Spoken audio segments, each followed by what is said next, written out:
Good morning. Welcome to the Kilat Sharei Torah daily review of Rambam's 613 commandments in the Sefer HaMitzvot for Tuesday, July 6th.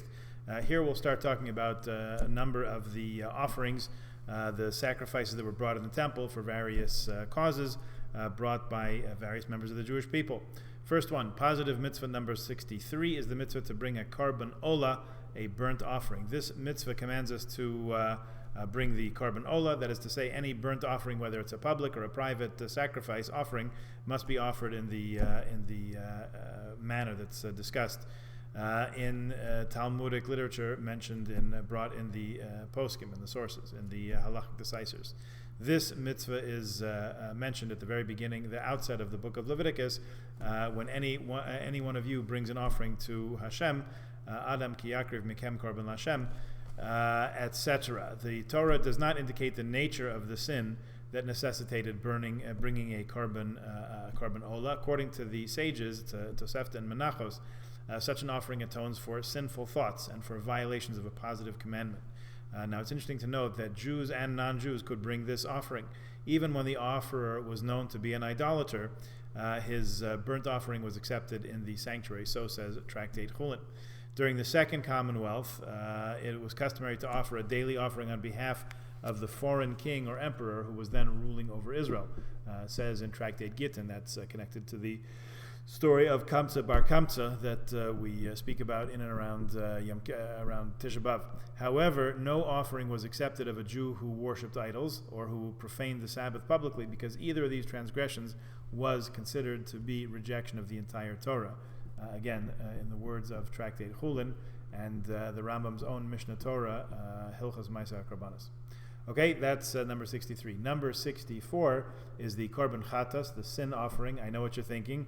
Chatas, it crept into South African Jewish lore. We'll have to have a conversation sometime about how that came to be. Perhaps just my suggestion is that in Pirkei Avos we find where it says that a coarse person cannot cleanse himself of sin, or whatever it says there, and that person is called a boor. So you draw the connection. Anyway, back to Rambam. The Korban Chatas teaches us that the particulars of offering a sin offering, which they're considered Kadosh Kadoshim, the most holy kinds of offerings. So when the offering was brought on the altar, they had to be consumed within the temple court. Whereas less offerings of lesser sanctity, a korban toda, a korban shlamim that we'll speak about later on, could be eaten anywhere in Yerushalayim. Positive mitzvah number 65 speaks about the korban asham, the guilt offering. This is another one of the offerings. How to do it? This is an individual offering brought by a person. There's no public guilt offering in this of any kind. It should also be noted that the sages described certain practices to take the place of the sacrifices, which were discontinued when the temple fell. Most important of these is prayer, instituted in accordance with the words of the prophet Isaiah. So we will render for bullocks the offerings of our lips. In other words, we'll say them, says the 14th chapter of Hosea the prophet.